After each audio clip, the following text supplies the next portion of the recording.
LG అనే సంస్థ డబ్బులు పెట్టాల్సింది ట్రస్ట్లో. ఎన్డీఏ ప్రభుత్వం వచ్చే వరకు అది జరగలేదు. ఇప్పుడు ఎవరైతే మాట్లాడుతున్నారో వాళ్ళందరినీ ప్రశ్నిస్తున్నా. ఎల్జీ మేము ఎన్డీఏ ప్రభుత్వం వచ్చినంత వరకు ట్రస్ట్లో పెట్టాల్సిన డబ్బులు వాళ్ళు పెట్టలా.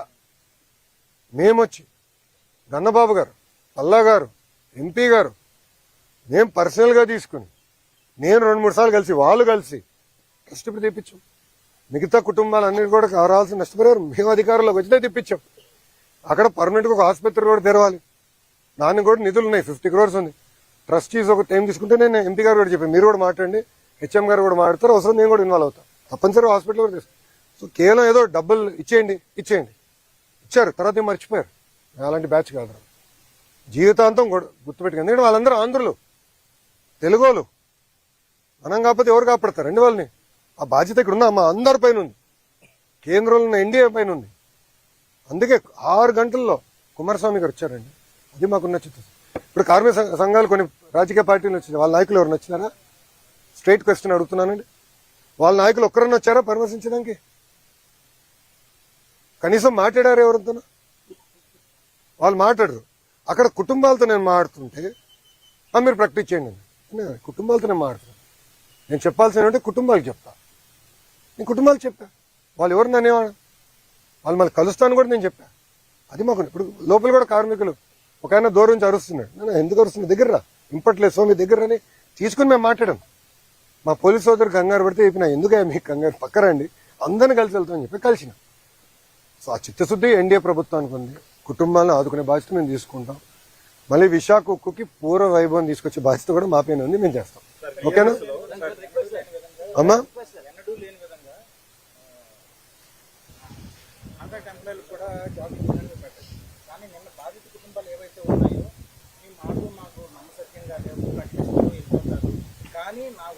ఎవరు చెప్పారండి? ఒక నిమిషం అన్నా, మీరేమనుకోపోతే 1 second అన్నా. ఐఎమ్ సారీ, కానీ హాఫ్ నాలెడ్జ్తో మనం ఆడకూడదు, కంప్లీట్ నాలెడ్జ్తో లెట్ us డిస్కస్. ఓకే, ఈరోజు ఎవరు వచ్చారండి ఇక్కడికి? ప్రతిపక్ష ఇది టీమ్ 11 క్యాప్టెన్ వచ్చాడా? అడుగుతున్నా, టీమ్ 11 క్యాప్టెన్ వచ్చాడు ఇక్కడికి? లేదు కదా. కుమారస్వామి గారు 6 గంటలు ఎందుకు వచ్చాడు? ఆయన ఎందుకు ప్రకటించాడు? 25 లక్షలు ఈరోజు రాత్రి కుటుంబాల అకౌంట్లో మేము వేస్తామని చెప్పాను. 90 రోజుల తర్వాత తిప్పి నన్ను అడుగు, అప్పుడు నేను సమాధానం చెప్పగలుగుతా. కానీ మీరే కావాలని అపోహలు సృష్టించి, కార్మిక సంఘ నాయకులు అపోహలు సృష్టించి, కరెక్ట్ కాదు. I'm sorry to say. మేము కాపాడాం ప్లాంట్, స్టీల్ ప్లాంట్, మాకున్న చిత్తశుద్ధి మేము కాపాడాం. నాకు ఇప్పుడు కూడా ఫోటో ఉంది. మేడం గారు, నిర్మలా సీతారామన్ గారు కూర్చుని ఉంటారు, బాబు గారు ఉంటారు, పైన క్లాక్ ఉంటుంది. పొద్దున 12 గంటల 15 నిమిషాలు జరుగుతున్న మీటింగ్.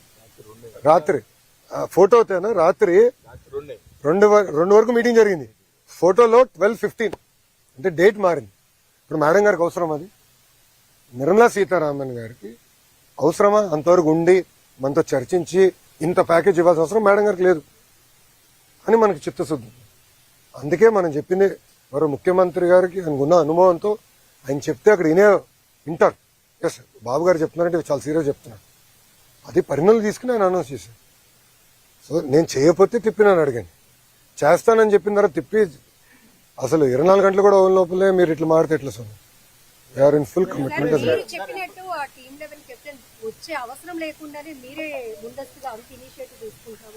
అమ్మా, ఇక్కడనే కాదు, ఇది ఎండ్ ఆఫ్ ది డే మన రాష్ట్రం, మనకున్న సమస్యలని మనమే పరిష్కరించుకోవాలి. It is our responsibility, right? ఇక్కడనే కాదు, రాష్ట్రంలో కూడా ఎక్కడ ఏ ఇన్సిడెంట్ జరిగినా, ఇప్పుడు గౌరవ హోంమంత్రి గారు బస్ యాక్సిడెంట్ కూడా వెళ్తున్నారు, గమనించారు లేరు?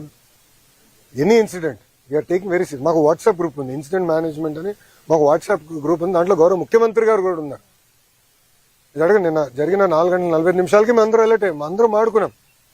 మళ్ళీ ఎంపీ గారితో మాట్లాడా, ఎమ్మెల్యే గారితో మాట్లాడా, గణబాబు గారితో మాట్లాడా, హెచ్ఎం గారు ఇమీడియట్గా స్పందించారు. ఇట్స్ రెస్పాన్సిబిలిటీ అమ్మా. మేమేదో టీమ్ 11 క్యాప్టెన్ సమాధానం చెప్పిన మేము లేము ఇక్కడ. తెలుగులకి కోసం, ఆంధ్రుల కోసం సమాధానం చెప్పాలి. మా బాధ్యత ఇది.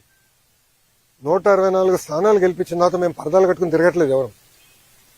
పాప కార్మికుడు ఎక్కడి నుంచో దూరం నుంచి అరుస్తుంటే నన్ను ఎందుకు అరుస్తున్నానా? దగ్గర రా, దగ్గర వచ్చాడు, మేము కూర్చున్నాం, మాట్లాడుకున్నాం. నేను మందే భయ్, మన ప్లాంట్, మన రాష్ట్రం, మన సమస్యలు మనమే పరిష్కరించుకోవాలి. అంతేగాని మీరు కాబట్టి నేను నాకేదో కొంచెం బీపీ పెరిగితే ఏం సాధిస్తాం? బీపీ వస్తుంది అంతే, సమస్యలు పరిష్కారం అవ్వు కదా. కూర్చొని పరిష్కరించాలి. ఇప్పుడు వాళ్ళు అడిగారు, కార్మికులు కూడా ఏమన్నారంటే, అన్న కమిటీ సభ్యులు వచ్చినప్పుడు ఇక్కడ ఎవరు పని చేశారో వాళ్ళు కూడా కలిస్తే బాగుంటుందంటే తప్పనిసరి కలుస్తారు. ఎందుకంటే అక్కడ ఏం జరిగింది, ఎలా జరిగింది వాళ్ళు కూడా వివరంగా తీసుకుంటారు. కమిటీ ఈరోజు సాయంత్రం వస్తారు, ఉంటారు ఎక్స్పర్ట్స్. నేను స్టీల్లో మాస్టర్స్ చేయలేదు కదా, నాకు ఐడియా లేదు. ఓకేమ్మా,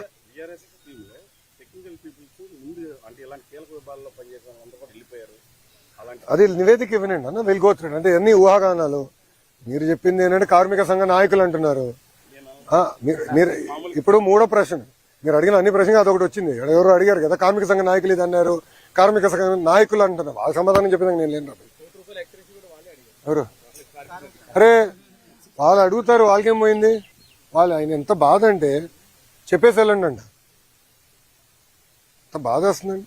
దానికన్నా ఎక్కువ వస్తుంది కొంత కుటుంబాలు. కానీ నేను అనుకుంటే చెప్పేసి మీరు వెళ్ళిపోండి, అదే మరి.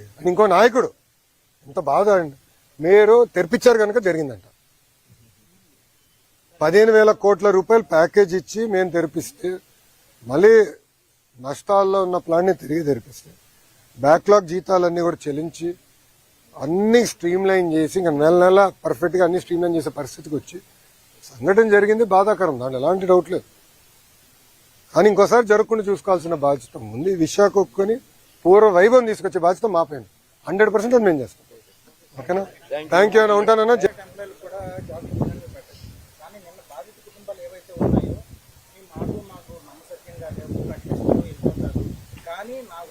ఎవరు చెప్పారండి? ఒక నిమిషం అన్నా, మీరేమనుకోపోతే 1 సెకండ్ అన్నా.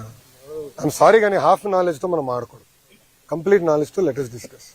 ఓకే, ఈరోజు ఎవరు వచ్చారండి ఇక్కడికి? ప్రతిపక్ష ఇది టీమ్ 11 కెప్టెన్ వచ్చాడా? అడుగుతున్నా, టీమ్ 11 కెప్టెన్ వచ్చాడు ఇక్కడికి? లేదు కదా. కుమారస్వామి గారు 6 గంటలు ఎందుకు వచ్చాడు? ఆయన ఎందుకు ప్రకటించాడు? 25 లక్షలు ఈరోజు రాత్రి కుటుంబాల అకౌంట్ లో మేము వేస్తామని చెప్పాను. 9 రోజుల తర్వాత తిప్పి నన్ను అడుగు, అప్పుడు నేను సమాధానం చెప్పగలుగుతా. కానీ మీరే కావాలని అపోహలు సృష్టించి, కార్మిక సంఘ నాయకులు అపోహలు సృష్టించి, కరెక్ట్ కాదు. I'm sorry to say. మేము కాపాడాం ప్లాంట్, స్టీల్ ప్లాంట్, మాకున్న చిత్తశుద్ధి మేము కాపాడాం. నాకు ఇప్పుడు కూడా ఫోటో ఉంది. మేడం గారు, నిర్మలా సీతారామన్ గారు కూర్చుని ఉంటారు, బాబు గారు ఉంటారు, పైన క్లాక్ ఉంటుంది. పొద్దున 12 గంటల 15 నిమిషాలు జరుగుతున్న మీటింగ్. రాత్రి ఫోటో అవుతాయినా, రాత్రి 2 వరకు మీటింగ్ జరిగింది. ఫోటోలో 12:15 అంటే డేట్ మారింది. ఇప్పుడు మేడం గారికి అవసరం అది?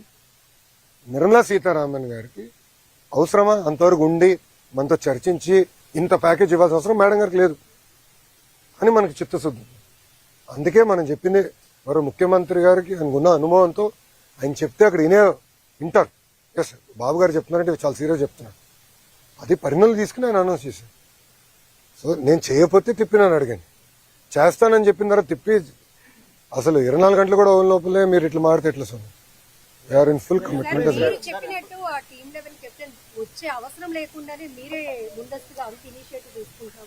అమ్మా, ఇక్కడనే కాదు, ఇది ఎండ్ ఆఫ్ ది డే మన రాష్ట్రం, మనకున్న సమస్యలన్నీ మనమే పరిష్కరించుకోవాలి. It is our responsibility, right? ఇక్కడనే కాదు, రాష్ట్రంలో కూడా ఎక్కడ ఏ ఇన్సిడెంట్ జరిగినా, ఇప్పుడు గౌరవ హోంమంత్రి గారు బస్ యాక్సిడెంట్ కూడా వెళ్తున్నారు, గమనించారు లేరు?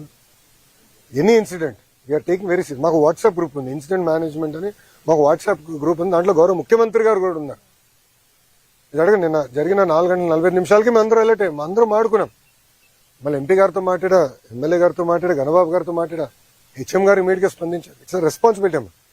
మేమేదో టీమ్ 11 కెప్టెన్ సమాధానం చెప్పినందుకు మేము లేము ఇక్కడ. తెలుగు వాళ్ళకి కోసం, ఆంధ్రుల కోసం సమాధానం చెప్పాలి. మా బాధ్యత ఇది. 164 స్థానాలు గెలిపించిన తర్వాత మేము పరదాలు కట్టుకుని తిరగట్లేదు ఎవరు.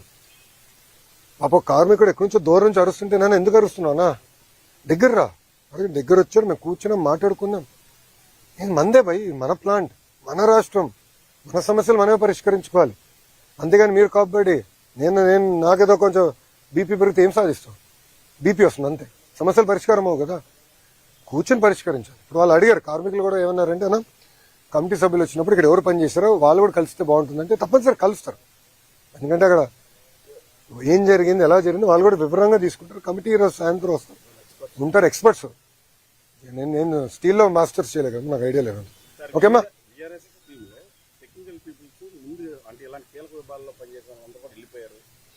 అది నివేదిక ఇవ్వనండి అన్న, వీళ్ళు గోత్రండి అంటే అన్ని ఊహాగానాలు. మీరు చెప్పింది ఏంటంటే కార్మిక సంఘ నాయకులు అంటున్నారు.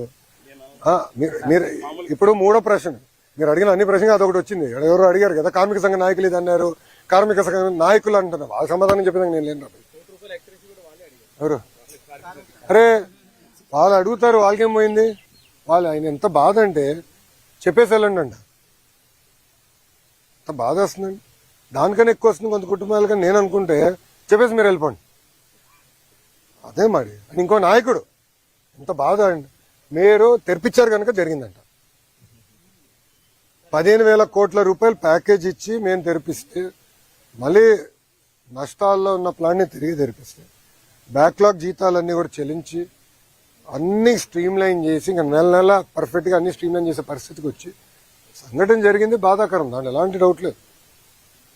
కానీ ఇంకోసారి జరగకుండా చూసుకోవాల్సిన బాధ్యత ముందు. విశాఖ ఒప్పుకొని పూర్వ వైభవం తీసుకొచ్చే బాధ్యత మా పైన 100% అది మేము చేస్తాం.